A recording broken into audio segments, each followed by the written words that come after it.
ফয়সাল করিম মাসুদ ওরফে হাদির খুনি ও ডাইরেক্ট বলছে হাদি একটা জঙ্গি আর এই খুনের সাথে জামাত বা বিএনপি জড়িত থাকতে পারে। আরে শুয়োরের বাচ্চা, তুই জঙ্গি কারে বলছিস? তুই নিজেই জঙ্গি। এই জন্য তো মার্ডার করে তুই গুপ্তভাবে অন্য দেশে পালাইছিস। তোর কত বড় সাহস! আরে শুধু ফাঁসি না, ফাঁসির উপর দিয়ে ফাঁসি দেওয়া দরকার। ওর চামড়াগুলা, ওর শরীরের চামড়া আছে না, চামড়াগুলা টাইনা টাইনা ছিঁড়া, তারপর মাংসগুলা হাত দিয়ে খামচা খামচা ছিঁড়া, তারপরে ওর মৃত্যু নিশ্চিত করা উচিত। ওর কত বড় সাহস! ও বলে হাদিরের জঙ্গি। হ্যাঁ, গুপ্তচোর, জঙ্গির বাচ্চা জঙ্গি। তুই এমনই একটা খারাপ যে তুই মার্ডার না করলে তোর বাপ মারে অ্যারেস্ট করে প্যাদানি দিতেছে, পুটকি দিয়ে ডিম ভরতেছে, তারপরে তুই ওই দেশে গিয়ে পলায় রইছিস। হ্যাঁ, তোর কোনো বুক পিট আছে? যে মার জন্য, বাপের জন্য, যার যে সন্তানের বুক কাঁদে না, সে তো হাদিরে মার্ডার করতেই পারে। তুই আবার জঙ্গি ট্যাগ লাগাস? খুব সহজ না? হ্যাঁ, হাদির নামে একটা দুর্নাম কেমনে ছড়ানো যায়, হাদির সারা বাংলাদেশের কাছে কেমনে খারাপ করা যায়, সেই চেষ্টা তো বহুত কয়দিন ধরেই একটা দল করতেছে, তার মধ্যে তুইও যুক্ত হইতাছস। তার মানে কি বোঝা যায়?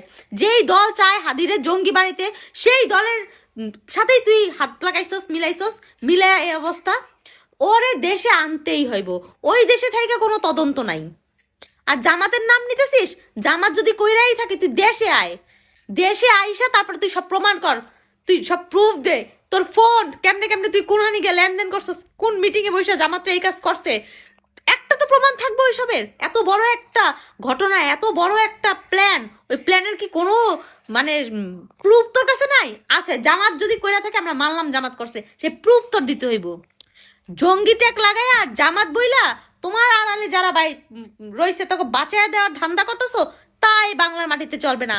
তোমাকে দেশে আসতে হবে। বাংলাদেশের সরকার, তারেক রহমানের কাছে আমার অনুরোধ, আপনি খুবই শীঘ্রই ওকে দেশে আনার ব্যবস্থা করেন। ওকে দেশে আনার ব্যবস্থা করেন। এটা বাংলার, পুরো বাংলার জাতির একটা রিকোয়েস্ট, একটা দাবি। ওর পিছনে কোন রাঘব বোয়ালরা আছে? ও কেন কি হাদিকে জঙ্গি ট্যাগ লাগায়া কাদের বাঁচাইতে চাইতেছে, এইটা জানার জন্য জাতি মুখ হিয়ে রয়েছে। এইটাই দাবি যে ওকে বাংলাদেশে আনা হোক। ও কেন ট্যাগ লাগাইলো জঙ্গির, আর জঙ্গি ট্যাগ লাগাইলে কাদের সুবিধা হয় বাইচা যাওয়ার জন্য, সেই জিনিসটাও বাংলার জাতি জানতে চায়। অত সহজ না তুমি ট্যাগ লাগাবা জঙ্গি আর আমরা মেনে নেব হাদি জঙ্গি ছিল না, হাদি হলো কি ছিল সেটা বাংলার মানুষ জানে। অতএব ইন্ডিয়ায় থেকে তোমাকে ট্যাগ লাগাইতে হবে না। শোনা, তুমি বাংলাদেশে আসো, তুমি এমনিও মরবা সেমনিও মরবা। আরে কাপুরুষ, তোর মৃত্যু নিশ্চিত। তুই বীর পুরুষের মতো তুই সবার উন্মোচন কইরা দে, নাম বইলা দে, তারপরে তুই মর। তোর মরতে তো হইবই। অন্তত আল্লাহর কাছে গিয়া বলতে পারবি, আল্লাহ আমি তো একটা পাপ করছিলামই, আমি আমার এই হত্যাকাণ্ডের পিছনে যারা যারা সত্যিকারই জড়িত সবার নাম ফ্লাশ করে মরছি। অন্তত আল্লাহর কাছে গিয়া এতটুকু কথা বলার মতো স্থান তুই রাখ। তুই বইলা দে তোর পিছনে রাঘব বোয়ালরা কারা কারা তোরে দিয়ে এই কাজ করাইছে। তুই আর জঙ্গি ট্যাগ লাগাইস না। হাদি জঙ্গি ছিল না কি ছিল বাংলার মানুষ তা জানে। এরা কিন্তু সবাই গিয়ে ওখানটা ঘাঁটি নিয়েছে, মানে একটা অভয়ারণ্য পাচ্ছে ওখানে। এজন্যই এদেশ থেকে খুন করে খুব সুন্দরভাবে স্মুথলি ঢুকে যায় ওখানে। তো তারা যদি আমাদের বন্ধু দেশই হবে, তাহলে তাদের সাথে ওই লিয়াজোটা করা হোক না কেন, যে তারা কোনো খুনিদেরকে আর অভয়ারণ্য দিবে না এবং তারা খুব দ্রুত হস্তান্তর করবে ওদেশের সমস্ত খুনিদেরকে।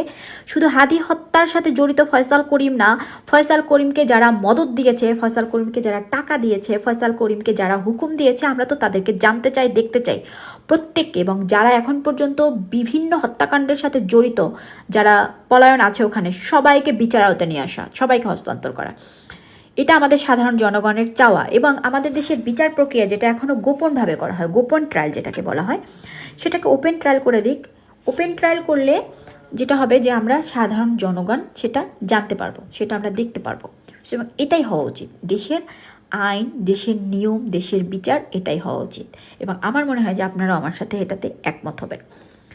আর শুধু হত্যার বিচার, এটা কি আমাদের অধিকার না?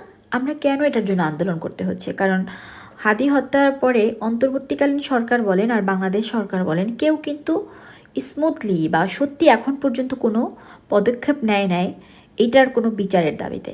আর আজকে পর্যন্ত যেটা হচ্ছে আমাদের সাথে, এটা যদি এভাবে চলতে থাকে, এটা হলো স্টার জলসা বা জি বাংলার একটা সিরিয়াল, ধারাবাহিক সিরিয়াল হয়ে যাচ্ছে। তো আসলে এটাকে এভাবে হতে দেওয়া যাবে না, বা এটা হওয়া উচিতও না। খুব দ্রুত ফয়সাল করিমকে দেশে আনা উচিত এবং ওকে বিচারের আওতায় নিয়ে আসা উচিত। ঢাকা ৮ আসনে হাদি শুয়ে আছে কবরে, ব্রেনে গুলি খাইলো। নাসির পাটোয়ারি মাথায় ডিম ভাঙা মারলো মানুষজন অনেকে। আর মির্জা আব্বাস ব্রেনে রক্তক্ষরণ হইলো। কেউ কিন্তু 12 তারিখের সংসদ অধিবেশনে ঢুকতে পারে নাই। প্রথম সংসদ অধিবেশন ছিল। 12 তারিখ হাদি কিন্তু গুলি খাইছিল। 12 তারিখ কিন্তু নির্বাচন হয়েছে। 12 তারিখ কিন্তু সংসদ হয়েছে। অথচ এই 28 জনের কেউ সেখানে বসতে পারে না। সো প্রকৃতি বলেন বা আমাদের সাধারণ জনগণ বলেন, আমরা সবাই এখন এটা নিয়ে উদ্বিগ্ন। আমরাও জানতে চাই যে আসলে হাদি হত্যার সাথে মূল হোতা কে, কোন দল, সেটা আওয়ামী লীগ, সেটা বিএনপি, না জামাত, নাকি প্রত্যেকটা দল থেকে একজন একটা সার্কেল আছে। সো এটা আমাদের অবশ্যই জানা উচিত এবং আমরা জানতে চাই জাস্টিস ফর হাদি। শুধু হাদি না, এদেশের যত মানুষ বিচার পায় নাই এখন পর্যন্ত আমরা চাই সব রকমের বিচার প্রক্রিয়া এদেশে চালু হোক। খারাপ লাগছে আজকে পবিত্র ঈদ উল ফিতরের দিনেও কিন্তু প্যালেস্টাইনি মুসলিমরা কিন্তু নামাজও পড়তে পারেনি। গত 67 বছর এই দখলদার ইসরায়েলিরা যখন এই অঞ্চলে এসে তারা দখল করে এখানে বাসস্থান গড়বার জন্য ভিক্ষা করে প্যালেস্টাইনিদের কাছ থেকে জমি নিয়ে দখল করে আছে, সেই আশপাশের পবিত্র যে স্থাপনাগুলি এগুলি সবই প্যালেস্টাইনিদের এবং মুসলিমদের।